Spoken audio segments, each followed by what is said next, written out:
I actually only started running when I was in grade 8, standard 6. So I had this cousin who was doing cross country and he was doing good in it. And so when I went to high school, he asked me to come do this cross country thing. I always thought it was a weird thing because people are just running through grass. I thought, you're going to get all muddy. Why would you want to do cross country? So I started doing cross country and I actually did very good in the first year.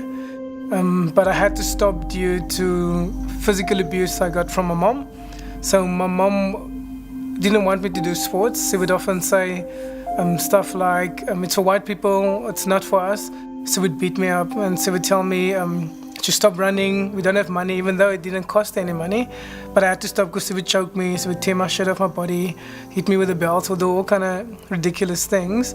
But I think the pain just got too much. The experiences became a bit too traumatic. I was born in 1982 in a neighborhood called Chicago. It's in the eastern part of Paarl. My mom was a single parent, and she currently has 4 kids from various men. And then my dad has about 6 or 7 kids from various women. I lived with my mom most of my life. And then towards the later years of the school into uni, I went to go stay with my dad. So my dad owned the shebeen. My room, which was shared with anybody who wanted to come and sleep there, was actually the storeroom. So often I had to maneuver past just to get to my bed. And then the guys would do all kind of things there. There would be fights and they would be drunk and they were doing drugs by my window, which was a bit challenging. I can't remember much of my primary school. I think there's a bit of a block. I think somehow my brain might have blocked out a few things that happened in primary school. I started drinking at the age of 13. So part of what we did is we would just get drunk. That's what we do. There's nothing else to do really. We didn't have games, we didn't have fancy things, and the way we played games was different than other people's because we didn't have toys and all those kind of things. We would play knife gang fights. So the rule was you're not allowed to stab each other with a knife. Your knife's allowed to be open, but as you come with the knife, you must turn it around and stab with the finger. And that was the game. We'd run around the whole school holiday and we'll chase each other with knives. But the reality was that our role models then was big shot gangsters. Guys shooting each other, killing each other. And I think sadly, I've experienced that. I've seen how many people have died before. I've seen people get stabbed. I've seen women come back and it was obvious that they were raped. I've seen children losing their parents because the guy got stabbed because he didn't want to give the guy a cigarette. So sadly, I've been exposed to so much junk, and it's the reality of that world. And I think that's part of why I want to do what I'm doing, because I just think people need a different perspective. I think there's a lot of problems in the world, but one of our biggest problems is perspective. And part of what I do is to help change those perspectives.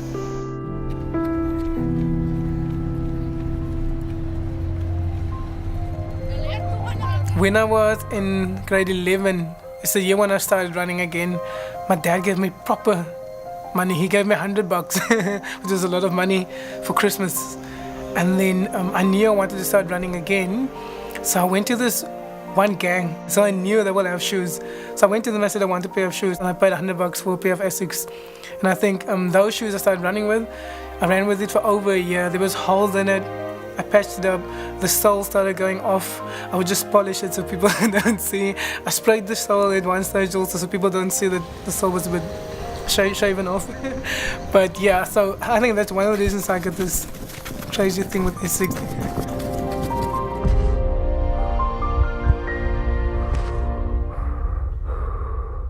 My mom knew about me running and she obviously wasn't too keen about this whole idea, but because I was a little bit older, the abuse was way less, but I was still insecure and shy, and I didn't have the confidence to actually push her away. And I remember when I got my first medal, we nailed it up against the wall, and she would always tell me when she was drunk, like, you must stop running.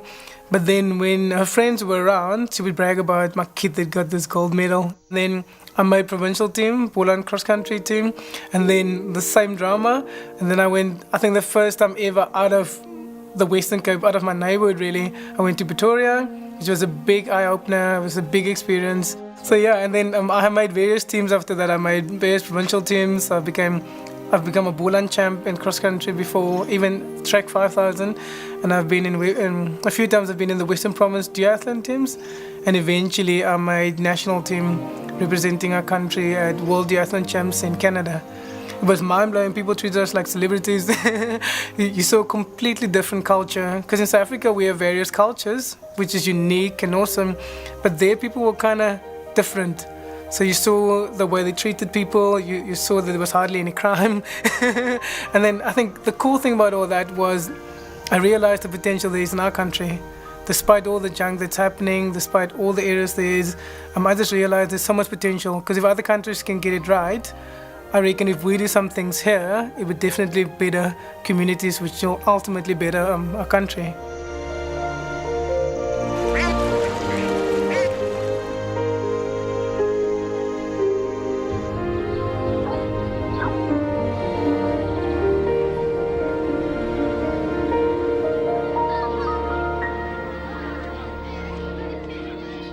I remember for that year after school, I just knew I wanted to go study because I was the first one in my family to matriculate.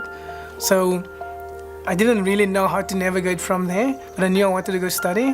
The company at Chatsmate, they knew about me, and their whole idea was just about investing into people that wants to better themselves, coming from obviously challenging circumstances, and they sponsored me. So when I approached my parents, I said to them that I'm going to go study, it's an awesome experience, they're paying for everything, it's not going to cost you a cent, everything is covered because it's a full sponsorship.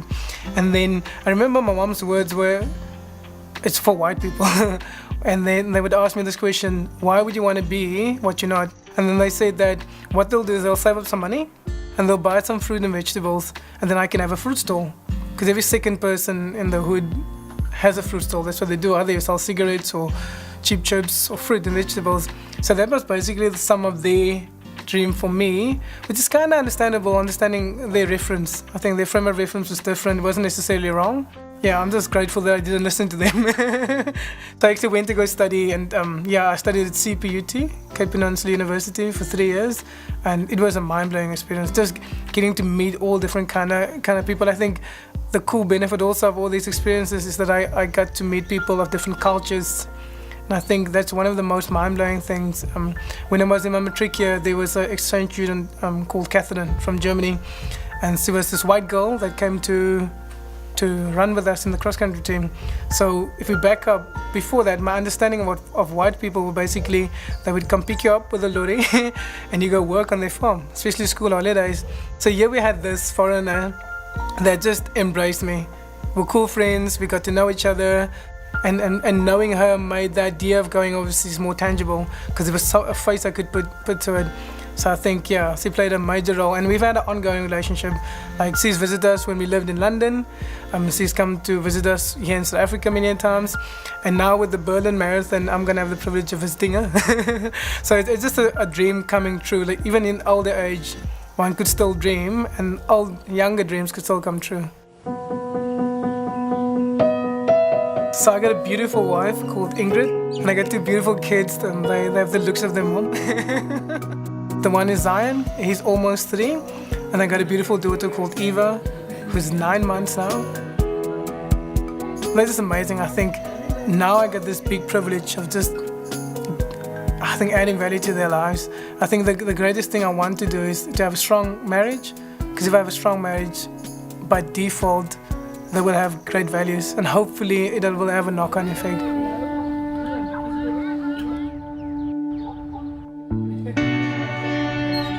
I met her at a time when I went through a very difficult time. I was, a bit of a rebel, going through personal junk in my life. And she was just one of those people that I could have a comfortable conversation with. And it was so amazing. We ended up becoming good friends. And I think it was a time in my life where I stopped dreaming. Like, I felt life has knocked me around a bit too much. And then she actually just inspired me. She encouraged me. She made me believe that all those dreams I had as a youngster are still possible. We got married in 2008. Same year we went to London, and we came back in 2010. And it was amazing. I think we had great experiences. It was awesome for our marriage. I always knew when I came back that I wanted to do stuff where I get to change the world. I think my desire was always to, as a Christian, obviously point people to God, but secondly, to enrich the lives of people in my sphere of influence. So my wife and I, Ingrid, we have the biggest privilege of leading young adults and helping shape the culture of those groups, but also help build community. Part of our role currently is just to help young families, people with kids. So we've seen a lot. We got to do quite a bit of that. I've also had privileges of preaching and doing motivational speaking. So that's been phenomenal. But now I'm currently working for an NGO called Hilltop Legacy.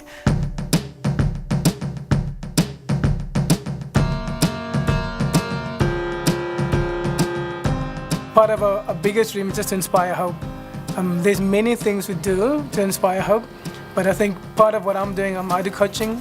I work with a group of kids from the one primary school, Groenewald Primary, and I got the biggest privilege and honor of coaching them, mentoring them.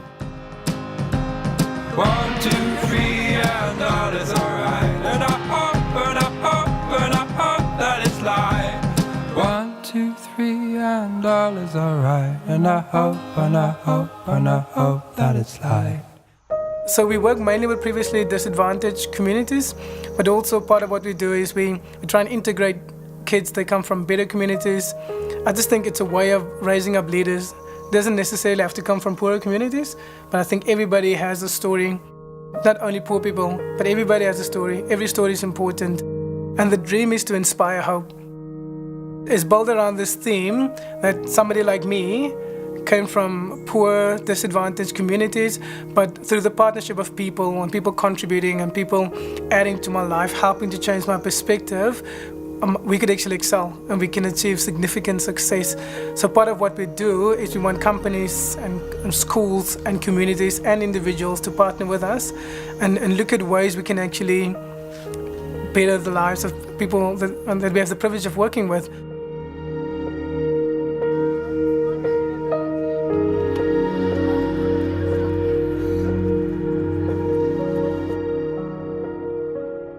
My dream for these kids is more than just qualifying for a provincial team, more than just becoming a national athlete. I think I want to see them one day being great husbands, being great wives. I think the reality is that the strength of any country is defined by its community, but the strength of a community is defined by a family. So if families are not strong, it means it affects our country. So my dream, in order to get our country strong, is to get families strong. So I want to see these kids, I think, because it's nothing to achieve all these great accolades and all sums of money if your family goes to waste. So my dream is that they get a healthy understanding of who they are, and that in doing that, they'll understand the value of marriage and the value of unity and the role of parents. So I think in hindsight I've learned this the hard way, but luckily I've always had great people around me to help shape that view. I think back in the day I was running purely to escape. As a youngster I was drinking, partying, going crazy, but running became an escape for abuse that I've been going through, and I think the poverty I've experienced was a good tool to escape and get to see more. But I think now I run just to give hope.